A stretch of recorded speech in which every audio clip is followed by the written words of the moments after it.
Don't buy a hot dog from a street vendor outside a train station at 1 a.m. That hot dog has had a long day. You will have a long night.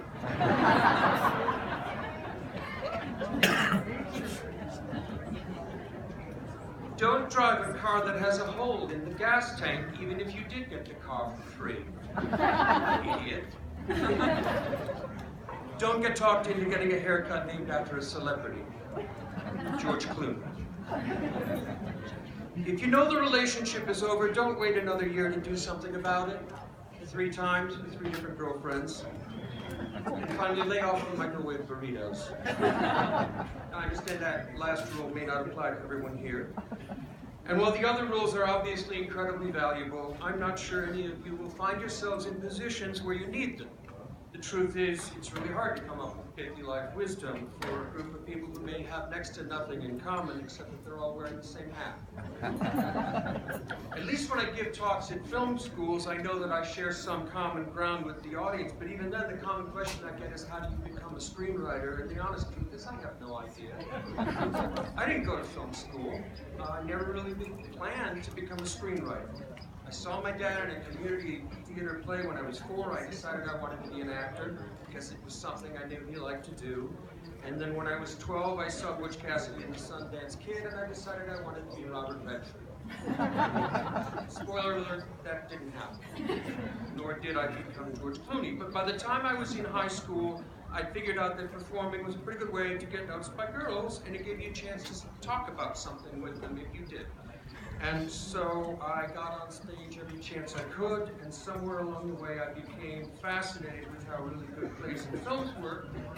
So I went to college for theater, I learned all I could about acting, directing, design, and 4 years passed, and I found myself wearing one of those hats, half listening to some guy give me advice, and having absolutely no idea how to get a job in my chosen profession. So I took the next obvious step, one that some of you may be taking yourselves. I went to grad school. Not because I seriously thought it would help me get work, but because it let me avoid trying to figure out what to do next. Don't get me wrong, I believe in education. I'm grateful for mine. I probably wouldn't have become a screenwriter if it weren't for some of the things I learned in those extra years. But grad school really only came about for the same reason I didn't break up with those 3 girlfriends. I just wasn't ready to face reality. It didn't sound fun at all. And I just didn't want to do it. Sticking with what you know can be very comforting. It's nice having a class schedule, getting assignments, and knowing that if you do a good job, you'll get a good grade. And there does come a moment at the end, though, where you find yourself with a piece of paper in your hand and soul-crushing debt, and you're wondering what you're supposed to do with yourself now that you're on your own and no one is giving you any more assignments. In my case, I watched a lot of movies. And I found a job building theater sets, and I learned carpentry. And then for several years I performed in plays and got occasional bit parts on soap operas, and that led to voiceover opportunities. And then I found myself bridging novels, and then I wrote a play, and that gave me the chance to write a script for Finding Neverland. And when I was 36, it was released, and I got nominated for a bunch of awards, and interviewers started asking me, how does it feel to be an overnight success? And I have to admit that at the time, I was willing to play along with the whole he tried his hand at writing a screenplay, and his first attempt landed him an Oscar nomination angle, because that sounded pretty cool.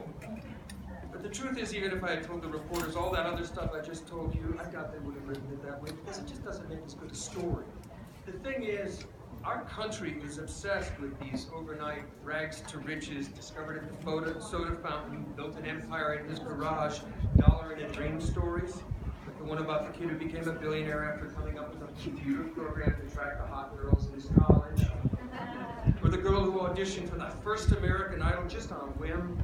The stories that reassure us in some way or another that we all have some magical inborn gift that's just waiting to be recognized the moment we let it out into the light.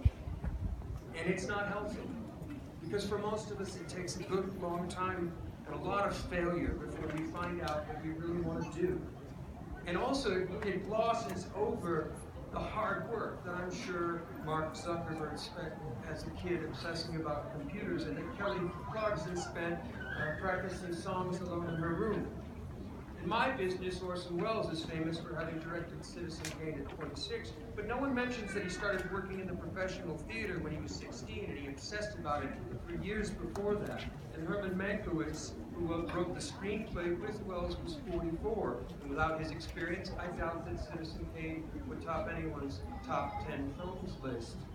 And incidentally, I know the ages of those guys, because when I was fresh out of graduate school at the ripe old age of 25, I was already worried my time was running out.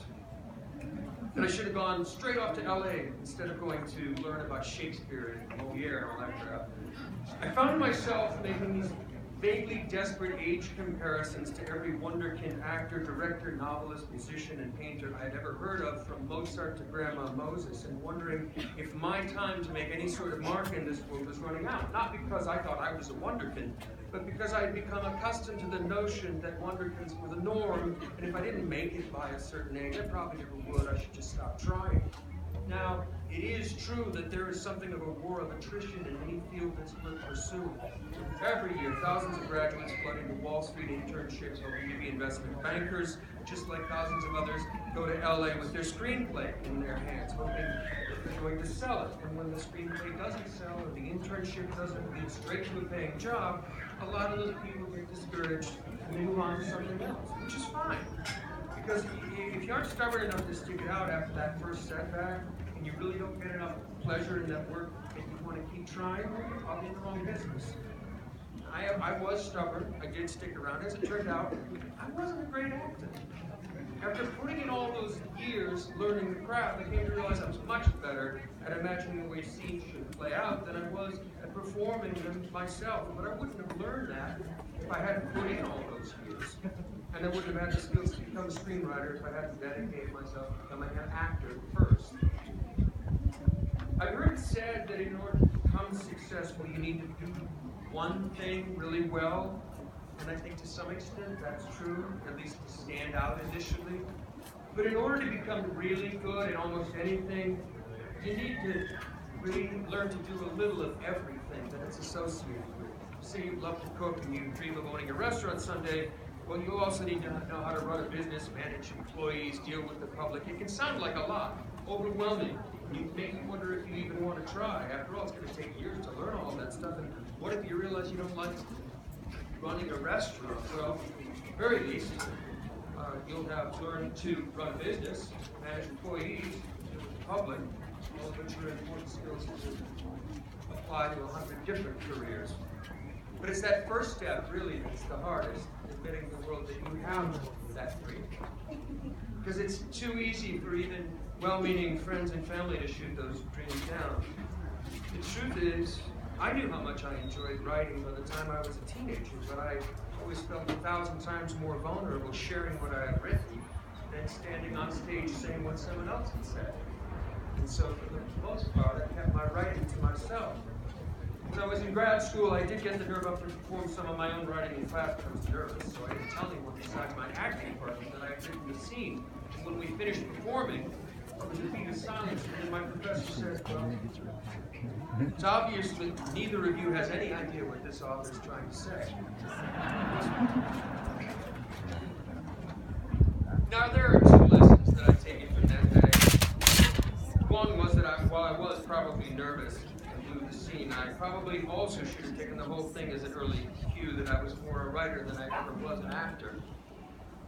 But I also think that to some degree my professor was right. I didn't really know what I had to say yet, and it was going to be a while before I did. I could tell when I hit the right notes as a writer every now and then, but it was more a case of banging at the piano until I found a nice chord than it was actually knowing how to express myself, or even knowing what I wanted to express. That came much later when I got the chance to write Finding Nemo. Because at the time, my first child was about to be born, and my father, who inspired me to get involved in the arts, was dying of cancer. And so in the end, my adaptation had very little to do with the play on which it was originally based. It was more about a playwright who was in his 30s, who was trying to start a family of his own and confront the fact that life is short and it's time to grow up.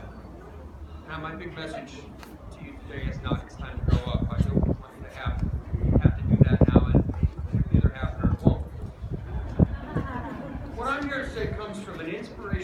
plaque that hung above the kitchen table in my home when I was growing up. My mom used to cut out inspirational newspaper clippings and stick them up all around the kitchen. Usually they were by Ann Landers or Charles Schultz. Then there was this $5 Hallmark plaque with bright blue watercolor flowers on it and this quote written on it in script. Whatever you can do, or dream you can do, begin it. Boldness has genius, power, and magic in it. After all these years, that's probably still the best advice I ever got. If you have even the slightest idea what you might want to do with yourself, don't wait another year to do something about it. Start small, but start now. Write the novel. Do an open mic at a comedy club. Start learning about investments, even if you don't have any money yet. Will you become a successful novelist? Probably not. But one of you in this area might. Or maybe one of you will become an investment banker. One of you might become a comedian. Or maybe you'll learn you want to be a physical therapist or work with handicapped kids, play professional poker. And then you'll be on your way. That happened to me. For years I was in the right business, but I was pushing on the wrong door. And then one day I pushed on the right door and it opened. And everything I had learned along the way still applied, and I walked through. People ask me all the time how to get started in my business, and the only way I can answer that honestly is to say, well, you go to grad school for acting, you build a lot of sets, you do a bunch of voiceover, you fail at a lot of auditions, you move to New Jersey, you bridge novels, and then you try writing screenplays. There are as many paths to the future as there are people here today. But I can tell you this, if you are patient and nice to people and work hard at everything you stick it out long enough, you will get a shot. You will find a door, you will push on it, and it will open. It's just a little bit. And then the only thing that matters is whether or not you're ready to step through. So, get ready now. Learn to cook. Work in someone else's restaurant. Take business classes. And then buy a food car. And park it outside a train station. And when people come home after a long day's work and discover they can trust in the quality of your delicious, freshly made burritos, you'll be well on your way to achieving your dreams. Thank you all very much.